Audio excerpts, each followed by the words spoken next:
Hey guys, welcome back to the channel here. Do a little cold start. It is our first oil change today. Nice. She sounds good. All right, we're taking it in for the first oil change here and see how everything looks. We have our first oil change, and I'm pretty excited to see how it goes. I haven't done anything with this vehicle clearly, so I'm curious to see if they recommend anything else to do with it. You know, it is a 2009.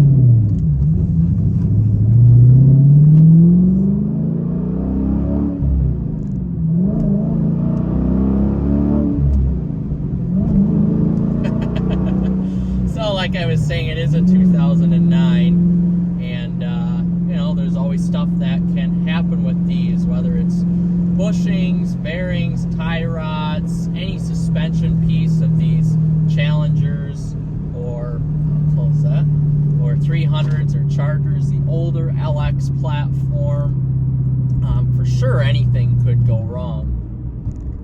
But with that being said, I know the place I usually get my oil changes just raised their prices, so this could get a little pricey. So I'm curious to see how much this is going to cost for an oil change. I could clearly do this myself.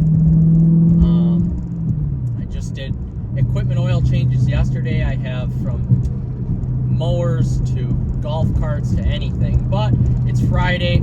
At my business, we do Friday night fish fry, and I figured, what the heck, I'm going to have the dealer do this, and then maybe get talked to by a few people about it, and share my story of how I bought it. But, with that being said, you can hear that rattling in the left corner. I'm going to ask my service advisor what that might be, and if they've had any previous experience with that in any of the SRTs that they've seen come in, specifically these older models. Now granted, this is an older model, so I don't know if that's something that they have seen any time recently or not, but I will ask nonetheless and see what they have. There is also a little bit of shuddering in the back. I don't know if that's a manual thing specifically when you just start out, but I'm going to ask about that. Maybe ask, you know, that could be my poor manual driving skills too. I don't know. So we'll actually see if they notice anything about that after the inspection gets done with, and we'll see how it goes. But they do have some cool cars on the lot I want to take a look at today, just to look. I'm not going to buy, clearly. Charger wide body scat pack, 2 of those actually, and then they have 2 TA392 wide bodies as well there. That last time I was there taking my Ram truck in, I noticed, and I kind of want to sit in just to see what the difference is. Well, I already know the difference because I've sat in them, but see what the difference is between this and those newer generations, which truthfully isn't that much. But man, getting this thing on the road, it's always a joy to drive this vehicle, especially being a manual. I could literally drive this vehicle all the time. It is that fun. That's any manual car for that matter. It doesn't necessarily have to be this, but since this is high horsepower, big displacement V8, it's just that much more fun to drive. Oh my gosh, I just get a blast. It's like a euphoric sensation of noises every time you get into the vehicle. But that's what keeps this car special, and that is why I'm not going to drive it that much. And I want to keep the miles down too. Who doesn't on an awesome car like this? Especially in a year where I'm able to drive this in March, when most years you're not being able to drive it until, what, May maybe? So I'm going to keep the miles down, maybe drive this once a week, and call it good. But let me tell you, this is such a blast to drive. This is an experience like no other, and there's not, besides the Challengers that are on sale today, there's really no product on the market now that offers this much excitement with a big displacement V8. And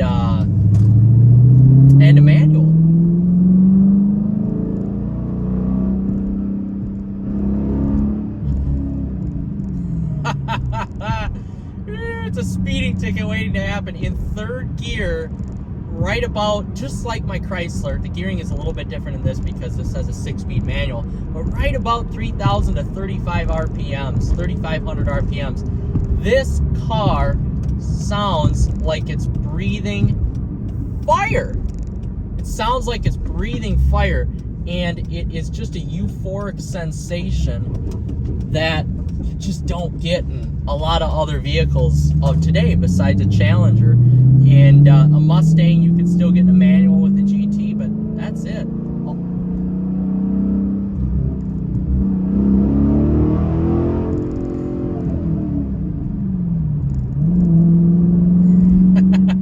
Oh my gosh, this is too much fun. So yeah, like I was saying, you don't get this experience in too many cars. And I am a Mopar guy. I love Mopars, but I have to say I love older, or I should say late model cars, older 2000s, early 2010s cars, CTSV, C6 Corvette, first gen, well, my first gen Camaro, not the actual first gen Camaro, Mustang, you know, all those manual vehicles of our time, of my time when I was growing up as a kid.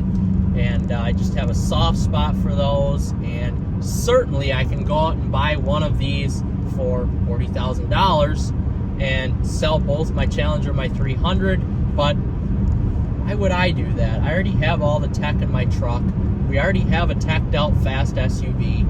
I don't need that for a secondary or third vehicle.